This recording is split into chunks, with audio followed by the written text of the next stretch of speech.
This is E&P Reports, a service of Editor and Publisher Magazine.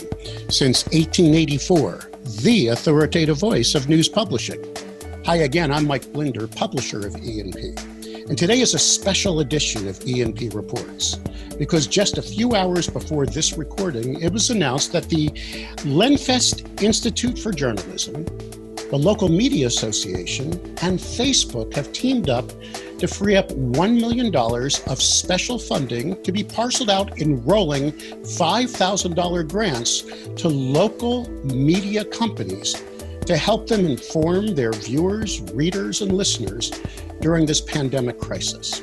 To talk more about this, let's join Jed Williams, Chief Strategy Officer of the Local Media Association.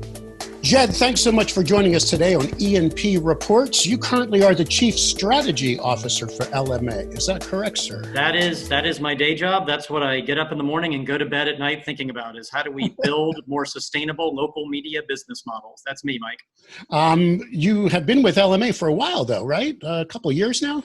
I've been here almost 4 years, 3.5 years. I came to the organization in 2016 in a position that was created at the time. I was the Chief Innovation Officer. Right. I had been on one of LMA's boards before that, had spoken at conferences, so knew the organization well. And then Nancy, Lane, and I came together and said, this organization wants to continue to grow. It needs to continue to grow in new and impactful ways for the industry.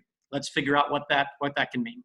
And your background's great, because not only were you in research at BIA-Kelsey, but you did a stint as at Vendasta. Is that correct as well? I did. I was at BIA-Kelsey for 4 years. I was a research analyst. I was a consultant there. I led their strategic consulting team for a while.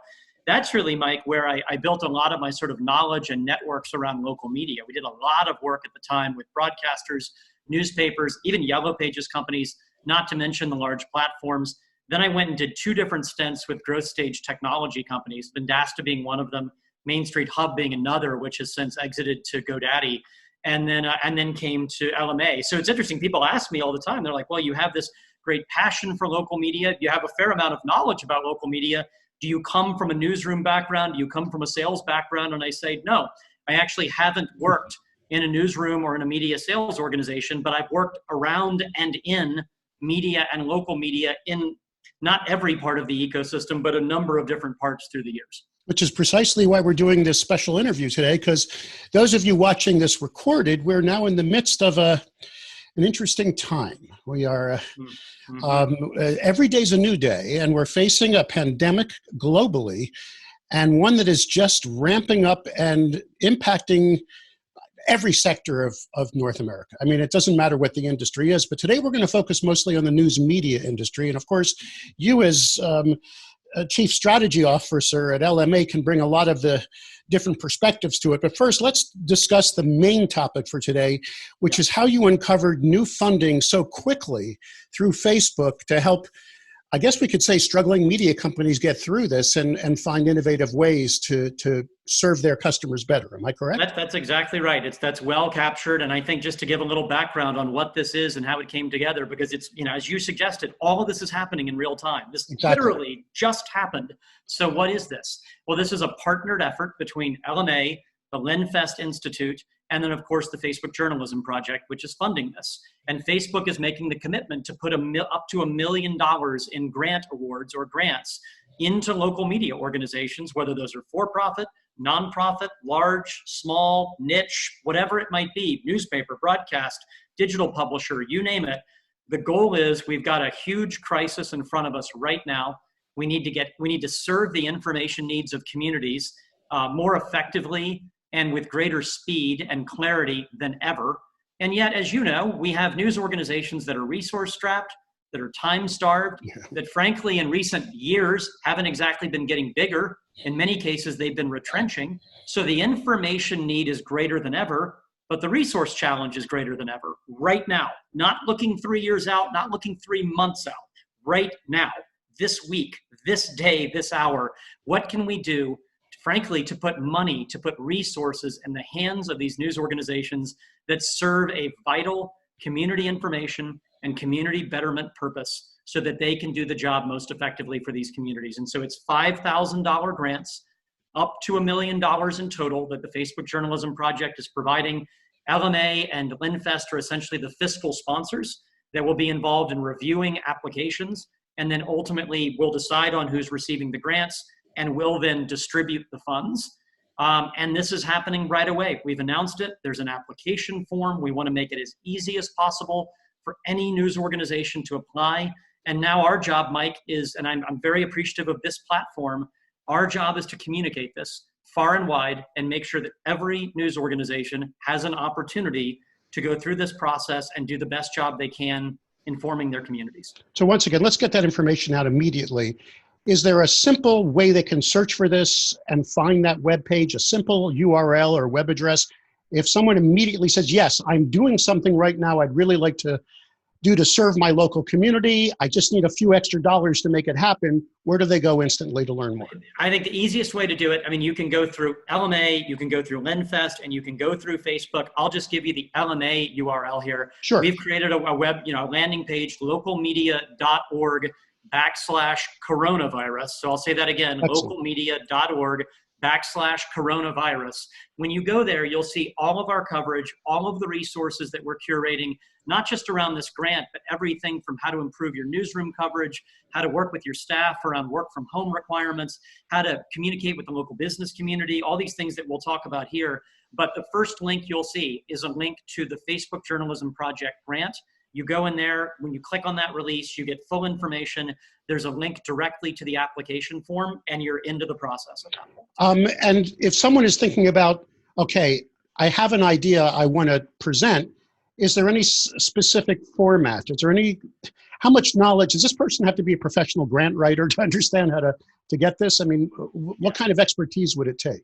I'm really glad you asked this, because by the way, I'm not even a professional grant writer. So if we're asking news organizations and sales professionals and publishers, et cetera, who aren't grant writers to go through a spur of the moment application process when they're trying to serve their communities and do their day jobs, we better darn well make this a light lift and make it easy to do.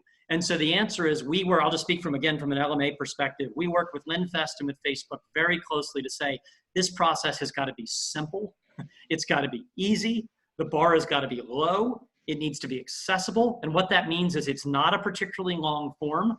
The questions are not inside baseball around funding. It's simply, generally speaking, what are your resource needs? What are the things that you need help with solving a particular problem when it comes to your coverage of coronavirus in your community and the impact on your community?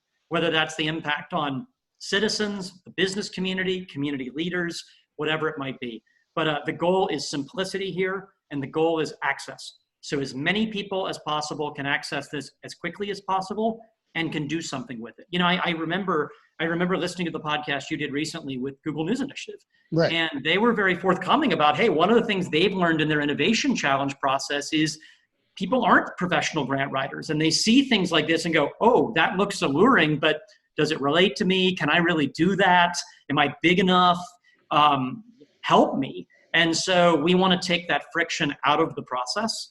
And I think the other point I'll quickly make, Mike, and talk about things that are developing in real time. I literally, before we taped this, was on a call with my staff, and Nancy Lane, our CEO, and I were talking to the staff about one thing LMA will be doing in the days ahead is creating office hours, virtual office hours, where news organizations that are interested in this but have questions and want guidance without biasing the selection process at all. But if they want to brainstorm and get our feedback about the process, we'll have office hours to be there as a guide and a sounding board for them. And I think, just so we don't sound too inside, because you and I go way back, Nancy Lane and I go way back, LMA stands for Local Media Association. That's right. It has been around for many years now. It has morphed into considering, it is not just newspapers or news publishers, it's radio, television, it's a lot of different, online only, digital only.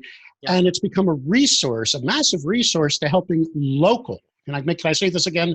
Yes. Local, regardless of size, correct? And you have some huge organizations that are members, but you also have small family organizations as well. Am I correct? That's exactly right. And that's one of the biggest transformations that we've undergone over the past decade or so, right? If you look at LMA, Local Media Association's heritage, way back when, years and years and years ago, we worked primarily with suburban newspapers. Right. In fact, our name was the Suburban Newspaper Association.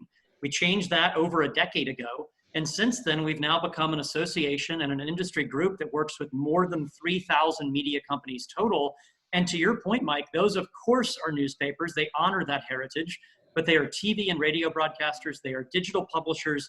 They are for-profits and nonprofits. They are in large and small and medium-sized communities. Some of them are corporate chains. Others, many are privately held. Many are family owners. I personally do day-to-day work on strategy and revenue growth and business transformation with publishers as large as the Houston Chronicle or large newspaper, large TV groups from Sinclair and Scripps and Nexstar, down to single properties in newspaper or TV properties in Cape Girardeau, Missouri, Bangor, Maine, you name it. We take purposely a very broad and inclusive lens of local. If you service local consumers and you service local advertisers, you're local to us. How do we help you grow? And once again, this is an initiative between Lenfest and Facebook for the journalism side of the industry. This is helping news organizations instantly create better, innovative content to serve their local readership or viewership through this grant through Facebook. Again, let's get that address out right now, which is localmedia.org/coronavirus. I have that correct, and we'll make sure. That's exactly right. And there are similar landing pages, by the way, I should mention, for the Facebook Journalism Project and for Lenfest. I don't know those off the top of my head, but we can provide those. But when you go to localmedia.org/coronavirus, that's a landing page that has an entire set of resources there to help publishers and newsrooms. But the first link you'll see is this link to the grants through the Facebook Journalism Project, which takes you right into the application process. Now, the Facebook Journalism Project is a completely different item, because that's going to be a judging a time over the next 3 months where awards will be given in May. This is rolling. Am I correct? You will be awarding funds as the project is approved, correct? Yeah, that's an important distinction. So the funds are actually coming out of the Facebook Community Grant Fund pool that they've been giving out now for more than a year. But this has been credit to Facebook. This is them saying, we need to expedite funds now. We can't wait for a deadline to process that's a month or 3 months from now. So they're taking some funds from their community grant pool, reallocating it now to publishers and newsrooms around coronavirus coverage and community needs, and making sure that we're servicing those information needs. And exactly as you said, this is a rolling process.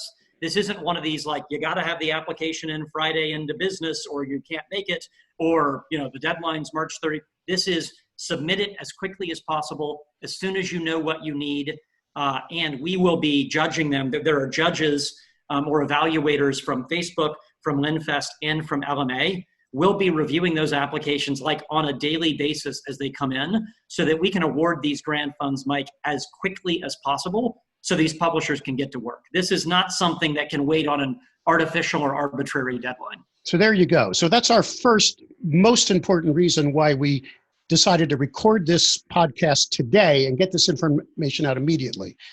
But this is a new normal for all of us in the news publishing industry. I mean, I've been around for a pretty long time. I'm an old 62-year-old guy. Never seen anything like this. And every day it's being reinvented. I basically reinvented E&P today. We are changing everything we're doing now to serve our readers. So let's use you as this receptacle, this resource now. You're obviously in charge of innovation, strategy at LMA. You're helping build this receptacle, if I can use that, of all this. And could you expound on some of the other important resources that they may be able to tap you or others? If I was a local news publisher now, and I'm obviously not just feeling the pinch of downsizing in our economy, but I'm losing advertising dollars as we speak. I mean, when a business shuts down, it's not going to advertise. So help me. What else can I find from you guys? That's exactly right. I mean, this is a secular crisis right now. And so it's an interesting, just as a quick note, it's an interesting moment for me and for LMA, because Mike, so often we are focused on long-term transformation. How to get to your business from here to here, a year from now, 3 years from now, 5 years from now. What does the sustainable model look like for a newspaper, a television broadcaster, et cetera? What's the digital mix of revenue? How do you transform your team? All these things that are longer range focused, even as you're trying to make gains now. Well, suddenly the urgency and the priority of now becomes more paramount than ever. So even as we're stopping the bleeding and thinking about literally what do we do with our stabs tomorrow, how do we educate our advertisers or talk to our advertisers to prevent cancellation today, How do we make decisions about whether or not we reduce our print run if we're a newspaper today? We also still have to be focused on, and it's very tough to do, but we also have to break through and go, are there any opportunities for growth right now? Are there any opportunities to stop bleeding here by saying we're going to grow here? And so some of the things, Mike, we're focused on, in addition to the grant money and in addition to just providing resources, frankly, in the very, very immediate term, but we do a lot of this at LMA historically, and I think we do it very well, is just deep collaboration among peers in media. If you're a family-owned newspaper, if you're a television broadcaster, if you're in a similar sized market, if you have a similar business model and it's being challenged right now, how do we get you talking to your peers in the smartest, most efficient possible way so you can understand what they're doing? So you're educated, so we're getting best practices and tips and tricks together fast that people can operate on or move with and have trust and confidence in those. So we have, and we've had these for years, these are things that I created at LMA. We have chief digital clubs that bring together chief revenue officers, heads of sales, heads of marketing on a recurring basis to have, good, hard, honest conversations about opportunities and challenges. We have the same thing with content professionals. We need to be activating those like never before, in real time, minute by minute. What are you doing to talk to your advertising community? What are you doing to talk to your digital subscribers? What are you doing to find new ways to communicate to audiences? We've got to be the curator and the nerve center, the connective tissue that brings those things together. So that's the biggest thing at kind of an overarching level, Mike, that I and our team are really focused on right now. But then also we're looking for specific opportunity and growth areas. If print circulation, which is already, of course, being really challenged, if that's being even more challenged by this crisis, and advertising, of course, is being compressed and stressed even more, well, where are the opportunities in advertising? Are there categories you can be seeking? Are there ways you can be working with the business community to help them be messaging around their changes and their products and services to enlighten customers so that those businesses stay relevant? Are there immediate opportunities for digital subscription growth or membership growth or things like that? Because now, more than ever, the urgency of relying on and depending on your local news outlet is right here in front of us. And so there are already small examples of this that we're trying to capture and get in the hands of as many people as we can. And the most important thing that I think we have to understand is this is a global crisis, but never before have we needed more local information. It's just watching CNN right now is not enough to be able to be informed, because there are local things you need to know as well. Who's open? Who has the resources you need? How can I get tested? If I have a problem, if I have a question, who can I see locally? These are the things we have to be constantly doing rather than pulling back, but helping serve our communities. That's perfectly said. It's such a great example of, all news is local. I can't think of a better example. Like, this is international, multinational, and yet it's right down the block from me and from you at the same time. It's intimately local, right? It affects every decision we make in our day. Can I walk out of my house after we finish this interview? Where can I go for lunch? Can I get a meal? If I have children, I don't, but if I did, what am I doing about childcare? What am I doing about if I'm literally living in my house now, what about home services? What if my freezer breaks? What if my HVAC unit breaks? I'm in my house 24 hours a day now, right? Not to mention, to your point, medical services, elderly care, testing facilities, et cetera. And I think this is where, I think when we talk about business opportunity and advertisers, we need to be very sensitive. We need to be very in touch with what's going on around us. We're not talking about like, hey, how do we sign you up for the best advertising campaign kind of thing? It's, hey, how can you business owners, as you know, are a huge part of the fabric of these communities. And they're part of a news organization's overall community betterment purpose, to connect citizens and businesses in the healthiest sort of relationship and communication. So how do we help these consumers and residents make decisions, access products and services with confidence and efficiency, and at the same time do the same thing for business owners who need to be providing that information and providing those kind of services to residents? That's part of the connective tissue of being a community leader. That's what a news organization is all about. And I'm very, very proud of A lot of the companies in our industry today, as I watch them every day reinvent themselves, if I may say, at the time of this recording, Gordon Burrell is doing a special, Burrell Associates, one of our top research firms, is doing a special webinar to assist not just his own customers, but the entire industry. I'm watching all the associations now regroup and use every resource they can to help each other. And we're all coming together with one common goal, and that is to inform our readers, our viewers, our listeners as best as we can. Can I just quickly second that? I so appreciate that point. And I'm not typically a rah-rah guy, by the way. I'm pretty heads down. What does the data say? All that kind of stuff. Can be a little bit of a cynic sometimes, but it's really been moving to see different organizations, to see what you're doing right now to get a message out there that's going to help news organizations, to see what Gordon's doing. I've seen so many in the R&D community, not just stepping up for their own partners, but stepping up for media companies in general and saying, whether it's helping you communicate with your consumers, with your advertisers, with your community leaders, here's expertise, here's knowledge, here's help we can provide. State press associations, state broadcast associations, industry trade associations, funders. I mean, the list goes on and on. We are in a moment now where that notion of this is my competitor down the street, or we all competed to get that auto dealer, or your audience is not my audience, like that stuff goes out the window in moments like this. And through crisis comes change, and usually for the positive, if you look back on history. So we should be looking at this as a learning experience and as a way that we get stronger through it. And that's one of the things that we're going to constantly reinforce at Editor and Publisher. LMA is obviously doing the same thing. So once again, let's bring this home. This just got announced this morning. We immediately put together this broadcast. This is very exciting stuff. Facebook, along with Lenfest and LMA, have put together $1 million of rolling funding, $5,000 a pop. Am I correct? That's exactly right. Innovative, easy to apply for. This is not brain surgery.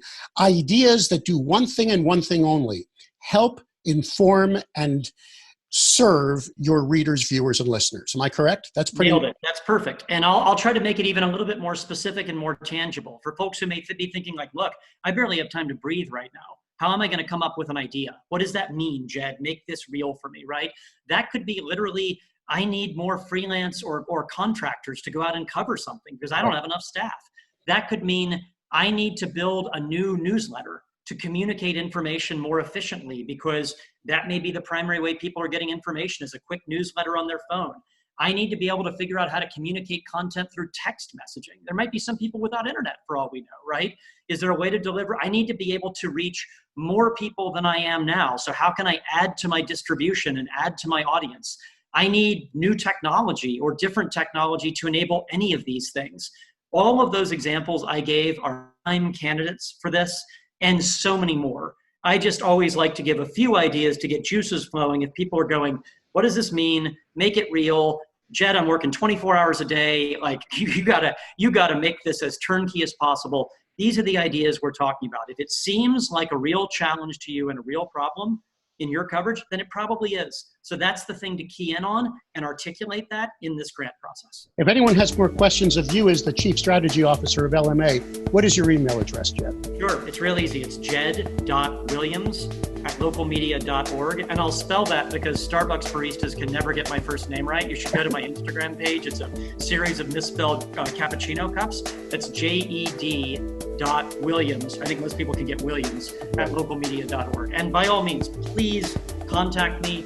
If I can't answer the question, I'll get it to the right person on our team or at Lenfest or at Facebook or whoever it might be. And again, and we'll come out with more information on this. We're just working on it, but we're going to have office hours. We want to provide feedback. We want to be a sounding board for people as they're thinking about what does this application mean and how do I do the best job to secure these resources. And once again, localmedia.org/coronavirus.